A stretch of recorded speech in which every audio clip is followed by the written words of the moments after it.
ज़रा इन सेंटेंसेस पे गौर कीजिए। ही फेल asleep यानी वह सो गया। ठीक है, फॉल का अर्थ गिरना होता है, लेकिन यहाँ पे गिरना तो कहीं नहीं आया। यहाँ पे फॉल का मतलब क्या है? ठीक है, एक दूसरा सेंटेंस देखिए, the money fail short. The money fail short, पैसे कम पड़ गए। ठीक है, गिरना यहाँ भी नहीं आया, फिर भी हमने फॉल का यूज़ किया। तो ये स्पेशल यूजेस हैं फॉल के दोनों कंडीशंस में। अब इस सेंटेंस को देखिए, verbs fail into two categories.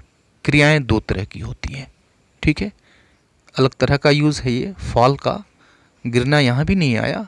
इन तीन सेंटेंसेस में हमने तीन तरह का यूज़ देखा फॉल का, जिसमें हमने जो यूज़ पढ़ा है फॉल का जनरली गिरना, उस अर्थ में इन तीनों में नहीं यूज़ किया गया। तीनों में अलग अलग तरह का सेंस ये फॉल दे रहा है। अब इस सेंटेंस को देखिए, this area falls under my jurisdiction. ठीक है, यानी यह क्षेत्र मेरे न्यायाधिकार में आता है, मेरे न्यायाधिकार के अंडर आता है। ठीक है, यहाँ भी फॉल यानी गिरना कहीं नहीं आया। राइट, सिंस यहाँ भी अलग है। ठीक है, तो यह जो फॉल है, जिस तरह हमने गो को देखा, जिस तरह हमने कम को देखा, इसके भी कई सारे यूनिक यूजेस हैं। इस वीडियो में इन सभी यूनिक यूजेस के बारे में देखेंगे फॉल को। और मैं आपको बता रहा हूँ कि जब आप फॉल का यूज़ करते हैं तो वह जो सेंटेंस है वास्तव में काफ़ी यूनिक हो जाता है। आप देखेंगे कि वह थोड़ा सा अच्छा लगता है बोलने में, सुनने में भी अच्छा लगता है। ठीक है, आगे आप देखेंगे। तो आइए वीडियो को शुरू करते हैं बिना देरी के। चीज़ों को अच्छी तरह से समझने के लिए अंत तक बने रहें और वीडियो को लाइक तो ज़रूर कर दें। आपसे ये मेरी रिक्वेस्ट है। चैनल अब तक सब्सक्राइब नहीं किया है तो इसको सब्सक्राइब करते चलें। तो आइए चलते हैं और फॉल का हम पहला अर्थ लेते हैं। तो पहली कंडीशन हम वो लेते हैं जब यह अर्थ देता है, गिरना नहीं। इसका अर्थ होता है पड़ जाना। ठीक है, पड़ जाना अर्थ देता है, हिंदी में पड़ जाना अर्थ देता है। ठीक है, अब देखिए पड़ जाना यह कब अर्थ निकलता है? जब कोई वस्तु या फिर कोई व्यक्ति, कोई चीज़ या फिर कोई व्यक्ति जब एक अवस्था से दूसरी अवस्था में चली जाती है, अवस्था में परिवर्तन होता है, चेंज होता है। ठीक है, पहुंच जाती है, तो वहाँ पे हम फॉल का यूज़ कर सकते हैं। ठीक है, जैसे हमें कहना हो वह बीमार पड़ गया। ठीक है, फॉल का हम यूज़ कर सकते हैं, वह बीमार पड़ गया। पास्ट इंडेफिनिट है, वर्ब का सेकंड फॉर्म यूज़ होगा, फेल यूज़ होगा। फॉल का सेकंड फॉर्म फेल होता है, तो ही फेल इल, वह बीमार पड़ गया। ठीक है, पड़ गया, पड़ जाने का अर्थ दे रहा है। इस दूसरे सेंटेंस को देखिए कि पैसे कम पड़ जाएंगे, फ्यूचर इंडेफिनिट है। ठीक है, तो यहाँ भी पड़ जाना है। ठीक है, तो चीज़ें जो है एक अवस्था से दूसरी अवस्था में चली जाती हैं, ये बताने के लिए फॉल जो है ये बताता है, इस तरह का अर्थ देता है। ठीक है, तो पैसे कम पड़ जाएंगे। ठीक है, अवस्था में परिवर्तन हो जाएगा, जो कंडीशन है, जो सिचुएशन है वो चेंज हो जाएगी। तो the money will fall short, the money will fall short. Fall का हमने यहाँ पे मेन वर्ब की तरह से यूज़ किया, पड़ जाना, विल फॉल शॉर्ट। ठीक है, तो किसी चीज़ की मात्रा कम हो जाती है। ठीक है, किसी चीज़ की क्वालिटी कम हो जाती है, तो इस चीज़ को दिखाने के लिए, इस चीज़ के घटने को दिखाने के लिए हम फॉल का यूज़ करते हैं। ठीक है, अब देखिए सभी सो गए हैं। ठीक है, यहाँ पर पड़ जाना नहीं आया, पड़ जाना यहाँ पे नहीं आया, लेकिन अवस्था में परिवर्तन ज़रूर दिखा रहा है। हम यूज़ करते हैं, हम इसको कहते हैं इंग्लिश में all have fallen asleep, all have fallen asleep, सब सो गए हैं। यहाँ भी अवस्था में परिवर्तन है। ठीक है, जागा हुआ था। ठीक है, और अवस्था में परिवर्तन आया, सो गया वो। ऑल हैव फॉलन अस्लीप, सब सो गए हैं। ठीक है, तो मेनली सेंस क्या देता है? मेनली यह अवस्था में परिवर्तन का सेंस देता है। जो चीज़ है या फिर व्यक्ति है एक अवस्था से दूसरी अवस्था में जाता है। ठीक है, राइट। आइए दूसरा सेंस लेते हैं, इसका दूसरा मतलब लेते हैं, कोई चीज़ कम होना। ठीक है, कोई चीज़ आकार में कम हो जाए, मात्रा में कम हो जाए, ताकत में कम हो जाए। ठीक है, तो यह सेंस लेने के लिए भी हम फॉल का यूज़ करते हैं, यानी गिरावट दर्ज की जाए, कमी हो जाए।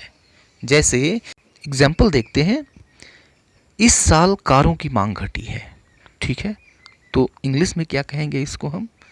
The demand of cars has fallen. The demand of cars has fallen. तो हैज़ फॉलन शॉर्ट भी कह सकते हैं, शॉर्ट न भी लिखें तो फॉलन बता रहा है कि कम हुआ है, गिरा है, घटा है, ठीक है। आइए दूसरा एग्जाम्पल लेते हैं कि आने वाले वित्त वर्ष में नौकरियां कम होंगी, ठीक है। तो इसकी इंग्लिश क्या हो जाएगी? हम फॉल का यूज़ करेंगे कम होने के लिए। The employment will fall short in the financial year to come. The employment will fall short in the financial year to come. ठीक है, तो आने वाले वित्त वर्ष में नौकरियां कम होंगी, घटेंगी, ठीक है। तो फॉल शॉर्ट कम होगा, घटेगा, ठीक है, will fall short, right. Next use देखते हैं, नेक्स्ट अर्थ देखते हैं, सेंस समझिएगा इसको। अब देखिए, जो सेंटेंसेज का मैंने ट्रांसलेशन बताया है, ऐसा नहीं है कि सिर्फ इसी तरह से ट्रांसलेट होगा, कई और तरह से एक ही चीज़ को कहा जा सकता है, ट्रांसलेट किया जा सकता है। इस चीज़ को आप भली भांति जानते हैं, अच्छी तरह से जानते हैं, ठीक है। दूसरा अर्थ देखते हैं, फॉल इनटू, ठीक है। अब फॉल इनटू यानी जो कई चीज़ें हैं वह कैटेगरीज में बटी होती हैं। जैसे बेरोज़गारी दो तरह की होती है, दो भागों में बटा हुआ है, ठीक है। या फिर धातु में भी कई तरह की होती हैं, उनकी किस्में हैं। तो इस चीज़ को भी बताने के लिए हम फॉल का यूज़ करते हैं। कैसे यूज़ करते हैं? देखिए, बेरोज़गारी दो तरह की होती है, तो the unemployment falls into two categories. The unemployment falls into two categories, यानी बेरोज़गारी दो तरह की होती है, फॉल्स इनटू, ठीक है, यानी दो कैटेगरीज में बटी होती है, ठीक है। एक दूसरा सेंटेंस लीजिए कि धातुएं कई तरह की होती हैं, यानी धातुओं की किस्में कई तरह की होती हैं, कई किस्म का होता है। तो धातुएं कई तरह की होती हैं, इसके लिए भी हम फॉल का यूज़ करेंगे। कैसे यूज़ करेंगे? Metals fall into many categories. Metals fall into many categories. उसी तरह से अब इस सेंटेंस को देखिए, क्रियाएं दो तरह की होती हैं, ठीक है।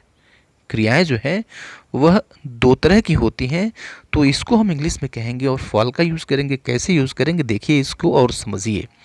Verbs fall into two classes. Verbs fall into two classes. क्रियाएं दो तरह की होती हैं, ठीक है। तो आप सेंस पकड़िएगा, इसका जो शाब्दिक अर्थ है उस पर न जाइए, आप सेंस पकड़िए कि यह सेंस, फॉल जो है यह क्या सेंस दे रहा है, और अपने तरफ से कुछ सेंटेंसेस फ्रेम करिए, ट्रांसलेट करिए और कमेंट बॉक्स में कमेंट करिए, मैं सबको चेक करूँगा, राइट। नेक्स्ट देखते हैं, फॉल आउटसाइड, ठीक है। फॉल आउटसाइड, ठीक है।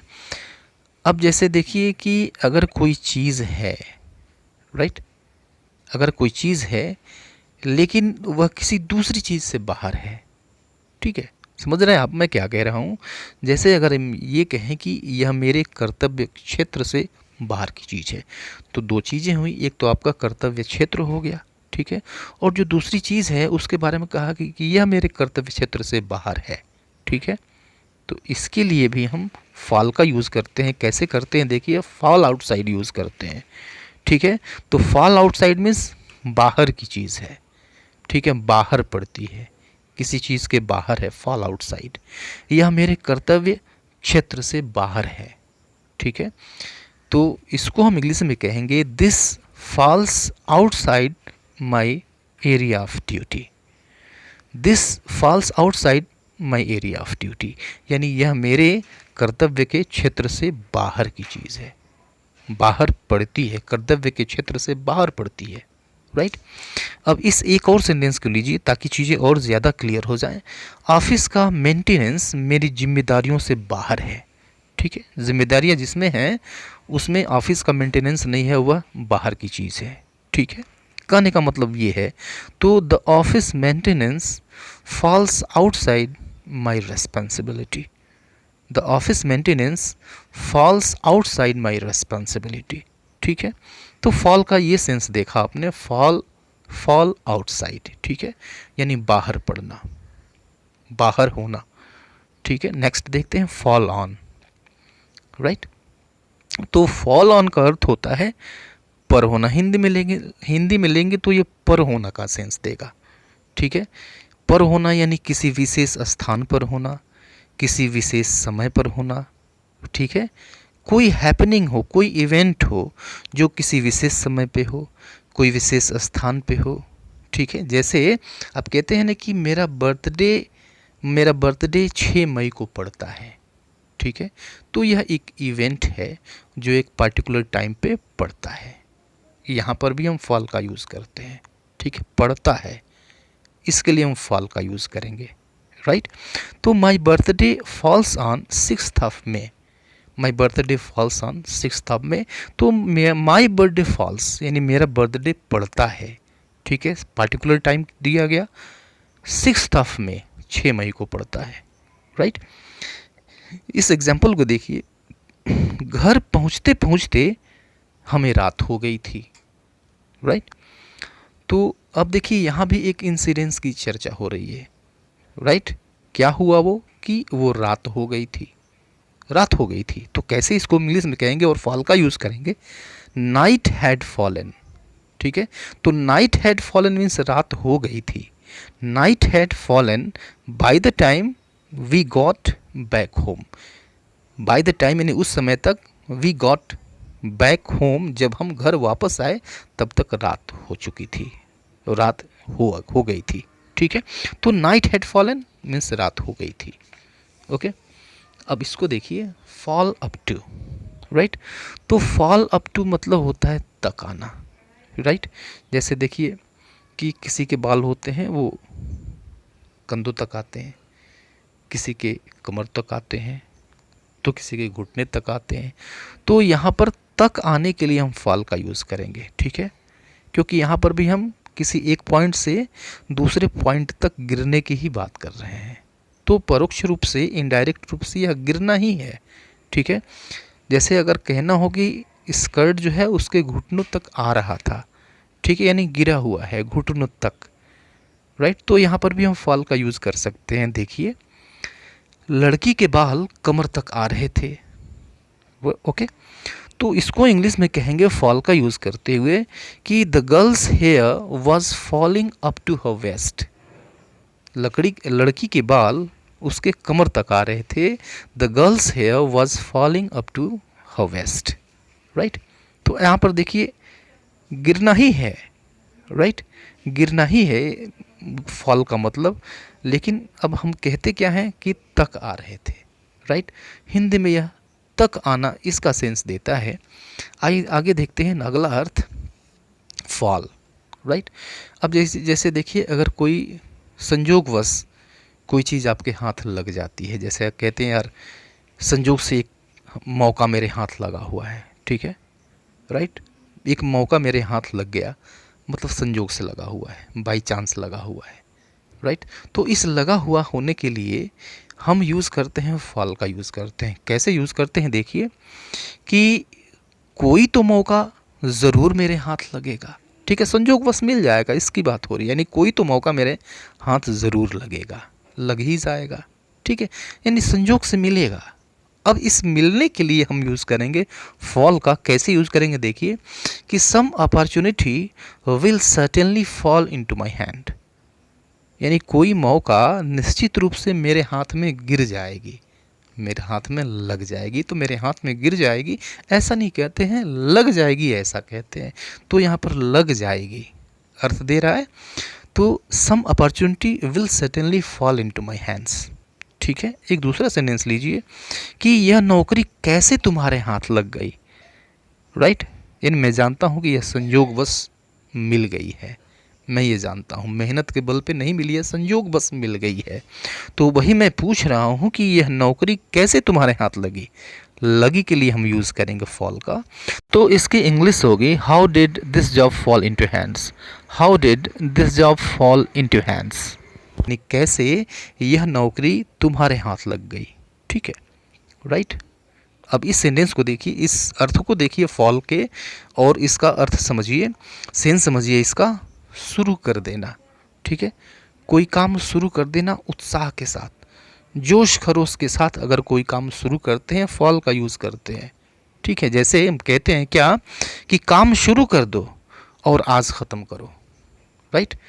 It means fall to work and finish it today, fall to work and finish it today, यानी काम शुरू कर दो और आज ख़त्म करो।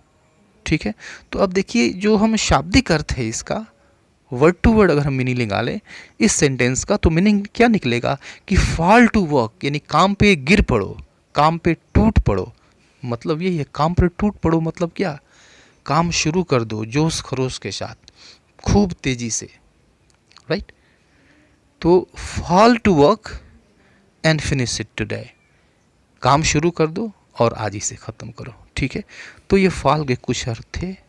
गिरने के अर्थ में हमने नहीं यूज़ किया, ये पर्टिकुलर यूज़ था जो हमने किया फॉल का। ठीक है, और आपने देखा कि कितने अच्छे सेंटेंसेस बने हैं, ये सुनने में भी अच्छे लग रहे हैं। ठीक है, पढ़ने में भी अच्छे लग रहे हैं। स्पोकन में काफ़ी यूज़ किया जाता है, बहुत यूज़ किया जाता है, आप भी यूज़ करें और सेंटेंसेस फ्रेम करके just feel free to comment in the comment box.